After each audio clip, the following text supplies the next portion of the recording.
안녕하십니까, 박상호입니다. 태양계와 생명의 기원에 대한 실마리를 풀어줄 지도 모를 소극성의 물질을 채취한 일본 하야부사 2호 탐사선의 캡슐이 호주에 도착했습니다.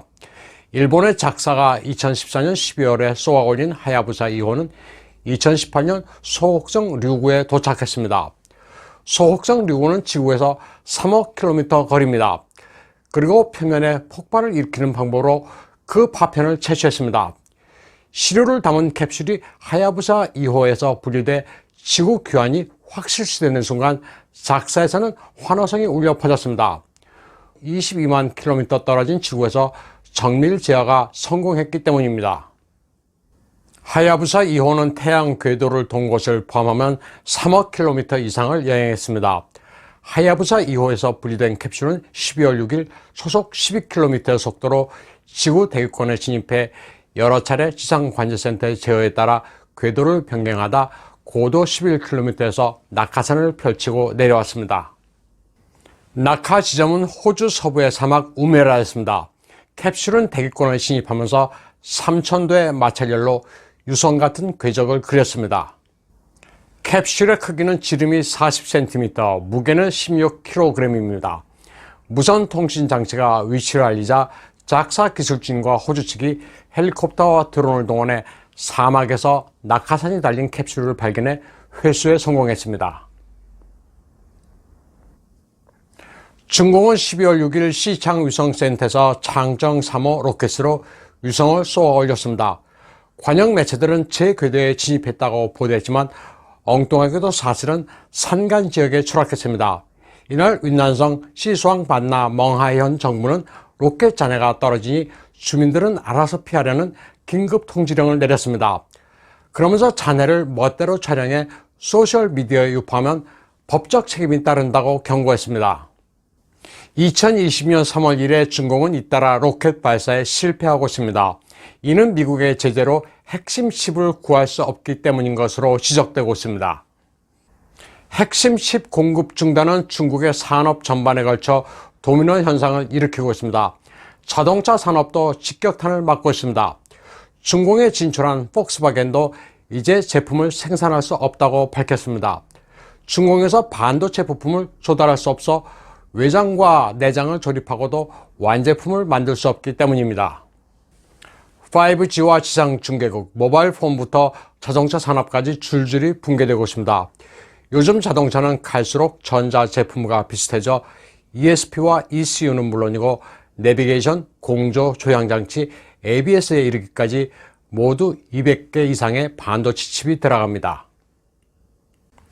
12월 7일 타이완의 TVBS 채널은 한국의 한 예능 프로그램에 대해 중공 네티즌들이 보이콧 움직임을 보이고 있다고 보도했습니다. 주사위를 던져서 하는 게임의 보드판에 타이완의 청천백일기가 오성홍교와 나란히 그려져 있다는 이유에서였습니다. 중공의 소셜미디어 웨이보에 한국의 방송 화면이 오르자 중공 네티즌들이 타이완 독립을 부추긴다고 악성 댓글을 달기 시작했습니다. 이에 대해 타이완 네티즌들은 중공 네티즌들의 유리 멘탈이 충격을 받고 있다고 약을 올렸습니다. 한편 테네시주 상원의원 마셔 블랙번은 내시빌의 수많은 식당과 서비스 업종이 고초를 겪고 있으며 락다운으로 바이러스를 퇴치할 수 없다면서 근본적인 조치를 요구했습니다. 영국이 파이저 백신을 승인했고 모더나도 승인이 예상된다면서 락다운을 해제해야 한다고 말했습니다. 마셔 블랙번 의원은 낸시 펠로시 상원의장을 크리스마스에 흥을 깨는 캐릭터 그린치에 비유했습니다. 우한 폐렴에 따른 생활보조금 지급만 이야기하면서 정작 필요한 실직자들의 직장 복귀나 학생들의 등교는 등한시한다는 비판입니다. 마셔 블랙번 의원은 강단이 있는 공화당의 여성 정치인입니다.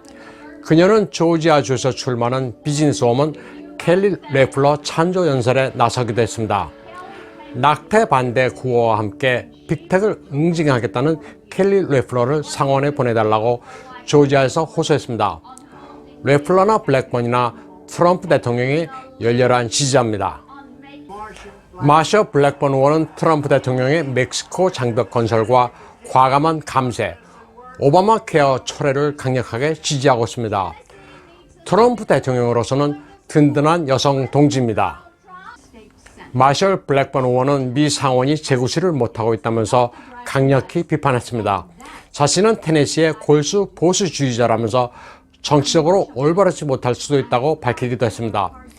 다시 말해 PC주의자가 아닌 게 오히려 자랑스럽다고 말했습니다.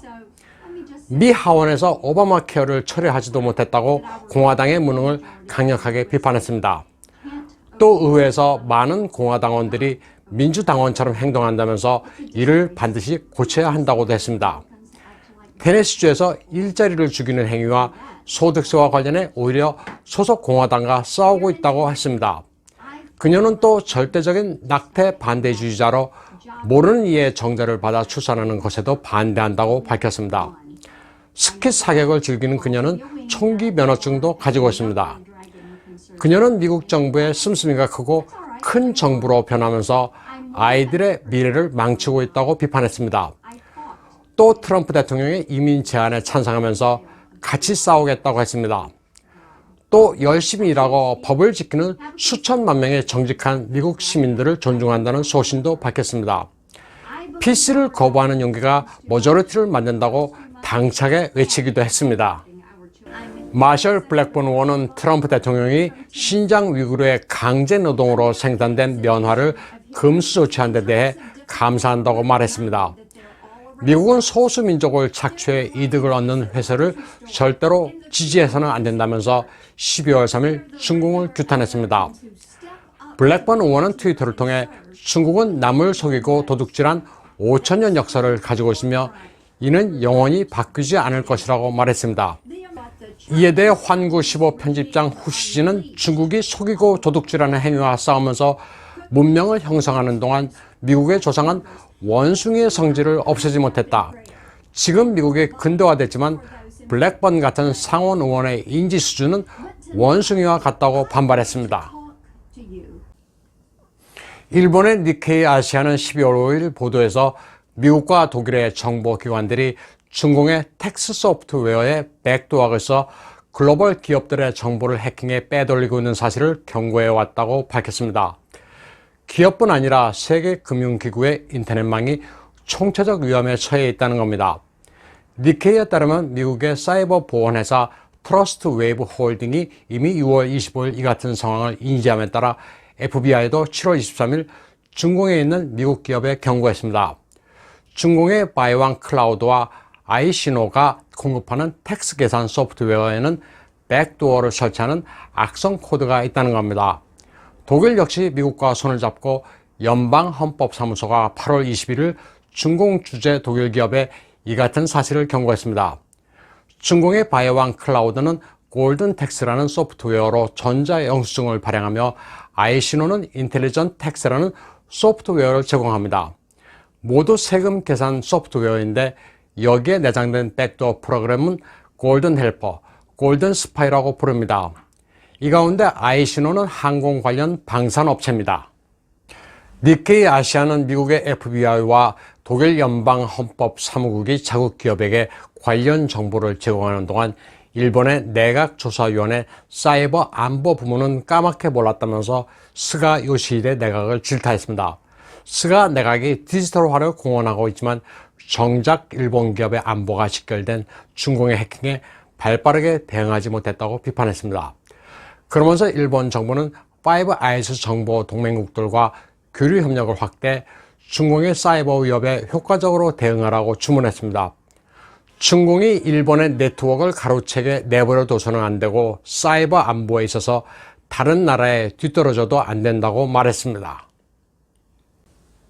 현재 미국 대선판은 혼전 양상입니다. 펜실베이니아에 이어 조지아주가 시드니 파월팀의 소송을 기각했습니다. 몇 달 전에 냈어야 할 소송이란 어처구니 없는 사유입니다. 주의회나 주법원도 이익에 묶여 있거나 딥스테이트의 협박의 것에 낙관적이지 않습니다. 연방법원의 알리토 대법관이 소송이 늦었다는 이유가 적절한지 검토하겠다는 것은 일단 긍정적입니다. 트럼프 대통령으로서는 부정선거 이슈를 계속 살려 여론에 호소하는 한편 주어진 권한을 전적으로 발휘해 긴급 행정명령을 발동하거나 계엄령으로 가는 수순이 남아 있습니다. 오늘 방송은 여기까지 하겠습니다.